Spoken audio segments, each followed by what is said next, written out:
Hey everybody, it's Brian from Team Aquascape. This is going to be a very, very different video for you guys. And here's why. It's all about landscaping. Well, a little bit about landscaping. Actually, a lot about landscaping, a little bit about ponds. I'm here at my good friend Tony Akala's house. Tony and I have been working together for 22 years, but have known each other most of our lives. Tony and I went to high school together. He stood up in my wedding. I stood up in his wedding. He's at a new house over here. The guy built a pond all by himself.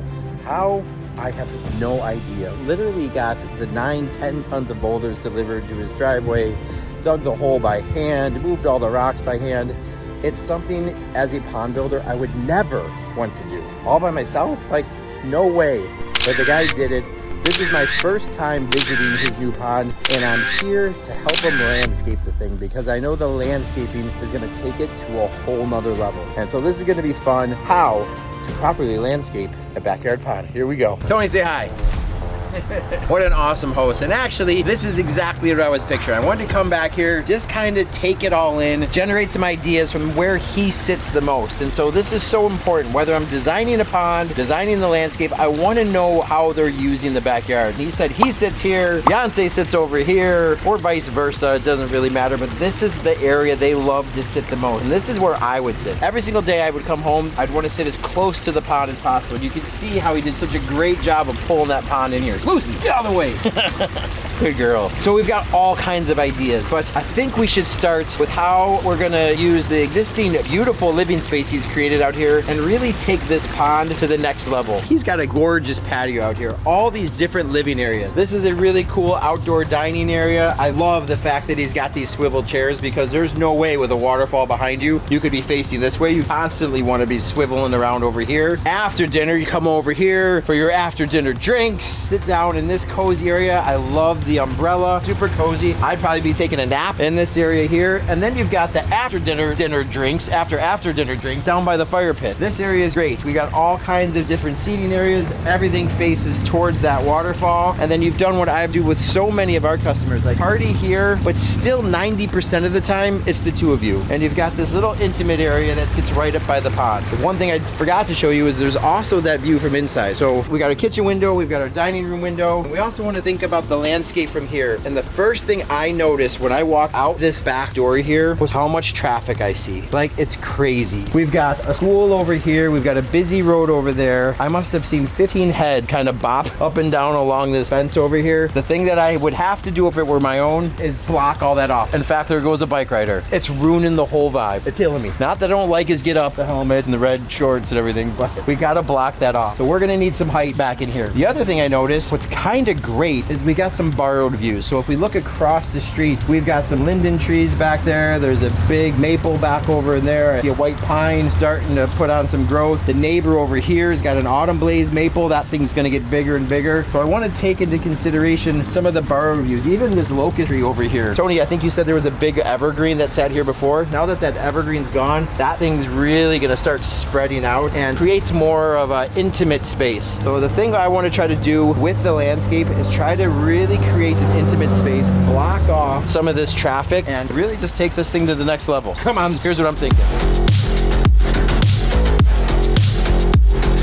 What I noticed from this area here is if I do a lot of landscaping right in this area, inevitably anything I put there is gonna block the view of the waterfall. And so I gotta get permission from Tony and his fiance and find out if that's okay, because for me it's okay. I don't need to see the entire water feature from every angle of the backyard. Creating a little bit of mystery is something I'm really focused on with every project I design, and it's okay. So I really like the idea of maybe the baby blue spruce, maybe a hemlock. Gets a lot of sun, but you know, as this locust tree is getting bigger and bigger, it's going to get more filtered sun, which the hemlock would really like. Now this is the most challenging area I've ever seen for a landscape. Usually back behind the biofalls we've got a little bit more room, but sometimes in these smaller, tighter areas, this is all we get to play with. So we've only got about 2 feet to play with between the edge of the biofall and the retaining wall that's keeping the soil off the fence. So in here, we're going to look for like ornamental grasses. Maybe we're going to think of like a tiger-eyed sumac, something that can kind of come out, shoot out over this, grasses that'll give us some winter texture because you don't have to cut them down later in the summer. I'm debating on playing around with a black lace elderberry. They get pretty big, but again, we can prune them and keep them shorter and shorter. But I want to fill this area. I want to get up nice and tall. I would like plants to get at least 3 feet, 4 feet taller than the fence line. This is a 6-foot high fence, and we're seeing the top of heads bop up and down here. And when you're inside the kitchen and you're even higher, you can see over the top of this that much easier. So we want to get some height in here, and that's got to happen. Back along that fence, I think it's just really important to break up the fence so we don't see the fence as much. Again, we're very limited, especially as we get down over there by the skimmer box. There's only a foot, so we might play around with doing like even some clematis and some climbing vines and doing some lattice and stuff over there, and then just a sea of perennials in front of that. My favorite ponds, and you guys have heard Greg talk about it, you've heard me talk about it, are the ones where I can't tell where the water ends and the land begins. So everything that we're going to plant on that back side, we're going to plant with the idea that whole back edge is going to disappear. So one more area I really try to focus hard on hiding is always the skimmer box. And it's fine. Nobody else really pays attention to it, but a plant right in here is going to stop your eye from going that way. The challenging part is me putting a plant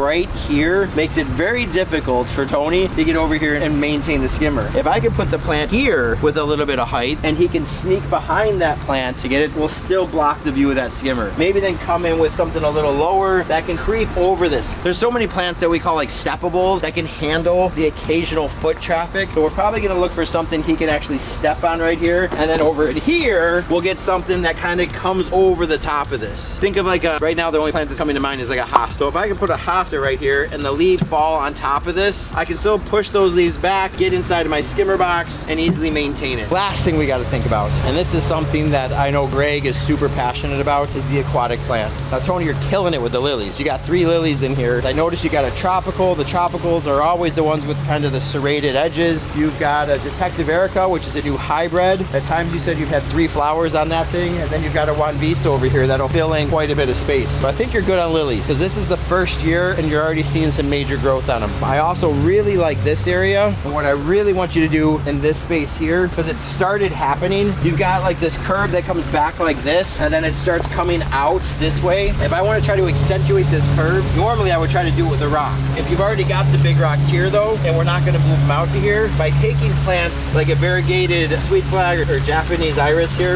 imagine this iris as it starts to mature, creeping all the way out to here. And this whole thing being a mass of irises right here. This will help actually give shape and character to the pond and a lot of interest. I can see doing some more creeping Jenny tucked into these areas that kind of creep in through here and then up onto the land and intermix with all of our perennials, and then the perennials kind of overhanging this area. Water forget-me-nots are one of my favorite. I love the sweet flag, the Japanese sweet flag down in here. And maybe we leave a spot where you just buy some tropicals every year. A lot of people don't want to use the tropical plants because they feel like they're just throwing money away. Yes, every year this plant is going to have to die. Every year you're going to have to replace it. But the advantage to tropical plants, especially a tropical water lily or tropical perennials, will grow considerably faster, create a lot more interest, and it's okay. Do your pond a favor, go out and get some tropical plants, especially if you live in the Midwest. You won't regret it, promise. Then we've got this space. So what do we do in this space? This is really, really hard. When sitting in this space here, you've got to keep it low. Anything that would come up too high is going to completely block the view of the pond. So maybe just some ground covers, maybe some sedums, maybe some creeping junipers. Pacific blue juniper is one of my favorites. We'll look at just some different plant options. I think the next stop is get out to the garden center, talk with my good friend Matt Zerby from Wasco Nursery, get some different ideas, look to see what they've got available this time of year. I got some ideas running in my head. I've got a video. We can take some pictures. Let's go figure this out. All right, guys, so we're here at Wasco Nursery. I love coming to this place. I really love coming to garden centers in general just because there's so much inspiration. And I have an idea of what I want to do at Tony's house, but if I have like 10 or 20 ideas, it's nowhere near as many ideas as Matt, the owner of Wasco Nursery, is going to have. A lot of times too, I like to just come to the garden center and walk around. Like I see all these different hydrangeas blooming right now. I'm wondering if there's a location for some of that over there. I see different lilac trees. I see this big weeping white pine back over behind me. Like there's just so much cool stuff here. It's an awesome, awesome garden center. It's enormous, and Matt's a genius. So let's go get Matt's ideas. I gave him a video of the place. Let's see how many of my ideas tie in with his. Oh my God, Tony, like already I'm thinking of some of this stuff down in front, you know, right where that patio meets the pond area. Like this would look great. I'm gonna tell you all these ideas, but Matt, hey, how's it going, man? Good, how you doing? I actually saw these on a video that you did earlier, and I was like, what is this one? They're fantastic. So all of these,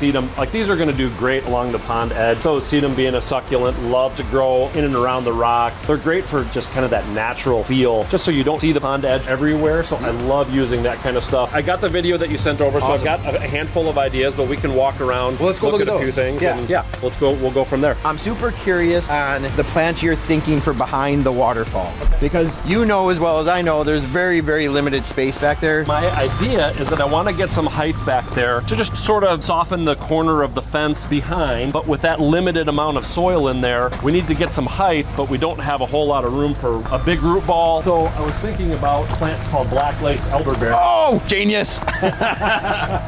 We're one for one.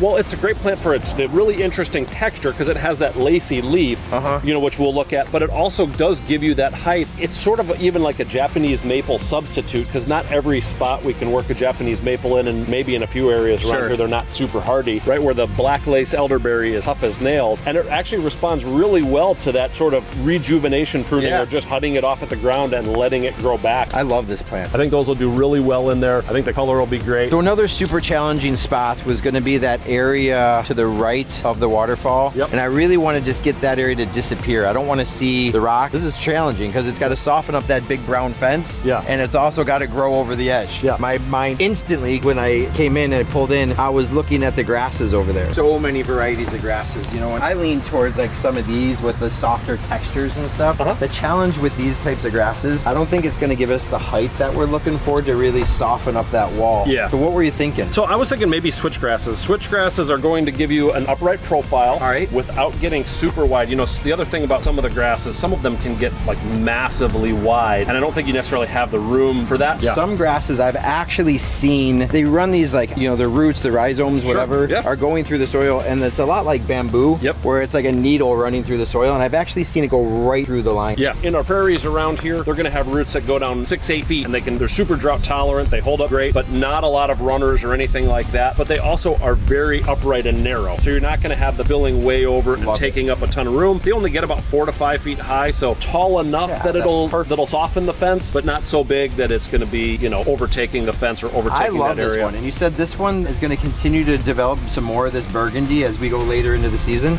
So it's just starting to turn burgundy in the spring. It's basically all green. As the summer progresses, you start to get a little burgundy, and then as we progress from summer into fall, it just develops more and more burgundy colors. So we're going from the black lace elderberries to then these grass here to then what? So I think what we'll do is right after the grasses, as we progress down the fence, we're gonna take a step down to like a 2 to 3 foot or 3 to 4 foot high, sort of more mounding or spreading shrub. And I was thinking about a plant called deer villa. So this is the deer villa that I was talking about. This is gonna get around waist high. It's a mounding or even spreading shrub. One of the things that I love about it are these red stems. So even when it's not in bloom, it's gonna give you some cool color, interest, and texture. But the little yellow flowers on here, which the butterflies love, the hummingbirds love, and the bumblebees love, will start in June, go all through July, and then even well into August with those little yellow flowers. And then it gives you a bonus with some really nice fall color, orangey, kind of reddish color in the fall. So Matt, I really was so worried about hiding that big fence back there. Because it's such like a dominant structure. You're almost focused more on the fence than you are the pond. Right? And so we've got all those plants hiding up, with these being like 3 feet tall.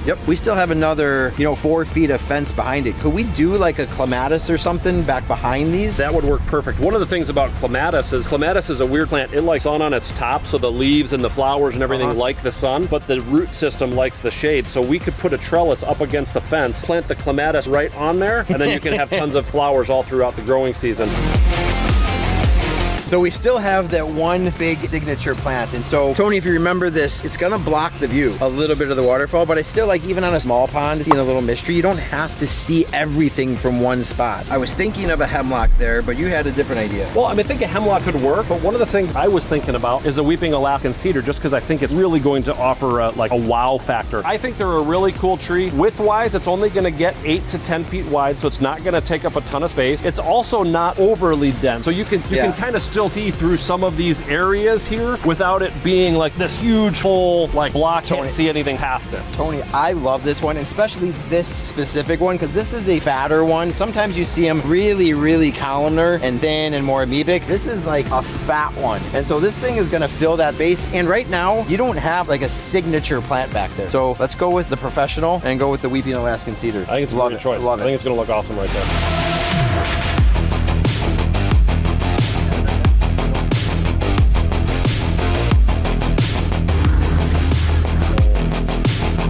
So I am way more knowledgeable in trees and shrubs. Hardly know anything about perennials, but I know we need some color. Yeah. And so I love that you brought us over to the cone flowers here. And you have a huge selection. Yeah, it's kind of cool because when I first started in the business, it was basically just purple coneflower. Yep. And now there's whites and yellows and pinks and some that are tall and some that are short and some that have, you know, the greenish colored flowers and all sorts of stuff. And one of the things that I love to do with these is actually just mix all the different colors up. So what I was thinking about doing with these is to the right of where we're gonna put the weeping Alaskan cedar is do like a nice little area. I don't know, it might end up being 5 to 7 feet wide and 2 to 3 feet deep. And we just get 3 or 4 or 5 different varieties of coneflower and just kind of randomly mix them in there. I think that one actually would work really well. Just drop one of those in there because with that cool greenish white hue to it, that really just sets all of the other colors off. And then, you know, maybe we throw like one of the big white ones and there's some cool yellow ones. We've got some more off front too. Really, really red. I love it. Well, I think between weeping Alaskan cedar and the width on that thing, the black lace elderberry, your villa, some of these different perennials, and then we've got some other fillers. You're gonna do some sedums and different succulents and stuff here and there. I think we've got a plan, Tony. I think it's gonna look fantastic. Are you excited?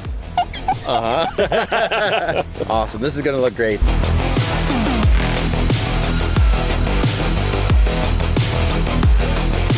Matt, thanks for your help, man. Anytime. I always get inspired coming here. You have a gorgeous, gorgeous garden center. Oh, thank you. I think the man behind the camera is excited too. Yeah. Because he built this pond a long time ago now, and decorating this thing is gonna be great. Not just for Tony, but for all of our viewers. Thanks, good. man. Anytime. All right, take Appreciate care. it.